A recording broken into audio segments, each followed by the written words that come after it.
Halo, senang bisa mengobrol lagi.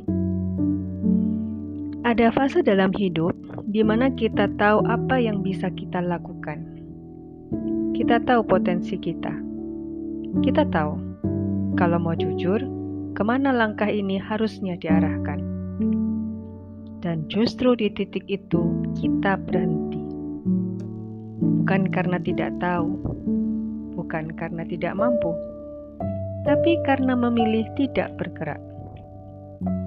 Sebelum kita melanjutkan lebih jauh, izinkan saya mengatakan ini. Episode ini bukan tentang depresi. Episode ini ditujukan bagi mereka yang memilih menahan langkah. Ada beberapa jenis diam yang dipilih orang.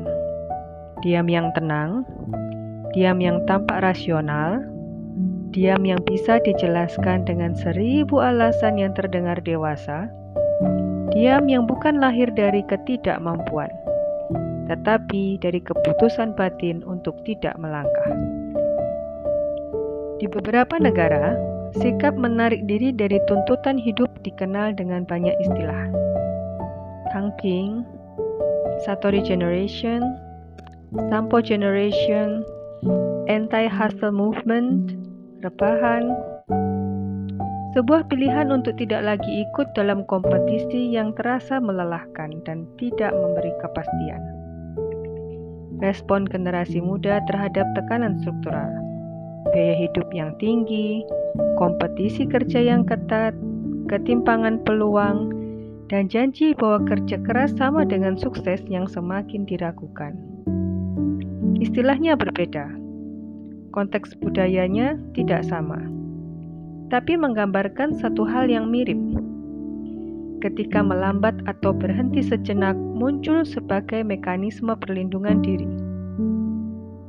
Stagnasi yang dibahas di sini bukan soal malas atau menyerah, melainkan respon manusiawi manusia terhadap tekanan hidup modern yang semakin berat.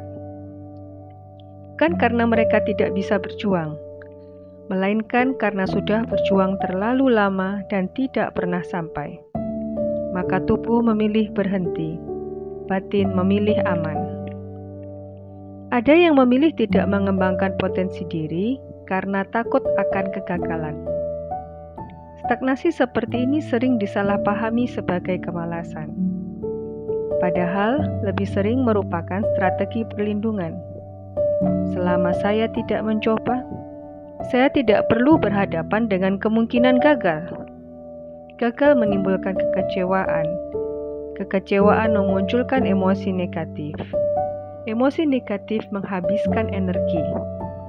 Selama saya tidak mencoba, saya masih bisa percaya bahwa saya sebenarnya mampu. Diam menjadi cara halus untuk menjaga harga diri. Ada juga ketakutan yang lebih sunyi. Takut bukan pada kegagalan, tapi pada keberhasilan. Karena jika saya berhasil, hidup akan menuntut versi terbaik dari diri saya. Dan versi terbaik itu melelahkan.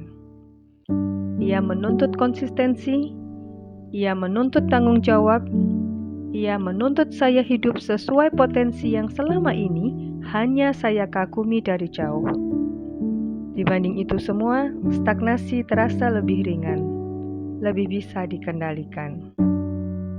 Kadang, stagnasi juga lahir dari masa lalu, dari terlalu sering mencoba lalu jatuh. Bukan karena sekarang tidak ada peluang, tetapi karena jiwa sudah terbiasa tidak mengetuk, dan diam pun terasa masuk akal. Di titik ini, kita sering membungkus stagnasi dengan kalimat-kalimat yang terdengar bijak. Bukan kalimatnya yang salah. Namun kadang, tanpa sadar, kalimat-kalimat itu hanya menjadi selimut yang menenangkan. Agar kita tidak perlu berhadapan dengan konflik batin yang lebih jujur. Bahwa sebenarnya kita tahu kita sedang menahan diri. Perlu diakui, tidak semua orang menahan langkah karena alasan dari dalam diri semata. Ada kalanya lingkungan tidak memberi ruang untuk berkembang. Entah karena tekanan, penilaian yang tidak adil, atau suasana yang membuat potensi justru menjadi sumber masalah.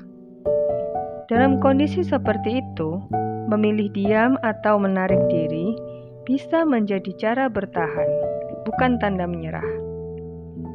Walaupun demikian, stagnasi bukan kebetulan. Sadar atau tidak, kita membuat keputusan ini. Keputusan untuk mengecilkan diri di hadapan lingkungan yang tidak bersahabat. Namun, ini tetap sebuah pilihan. Mungkin pertanyaannya bukan kenapa saya tidak bergerak, tetapi mengapa saya memilih diam. Potensi apa yang saya pilih untuk diamkan, padahal saya tahu saya mampu melangkah. Dengan kesadaran itulah, perlahan kita bisa membedakan antara potensi yang benar-benar terhenti dan potensi yang hanya sedang menunggu keberanian untuk tumbuh, untuk berbunga, dan untuk menghasilkan buah. Bersama-sama kita mencoba memahami, menganalisa, dan mencari jawaban. Terima kasih.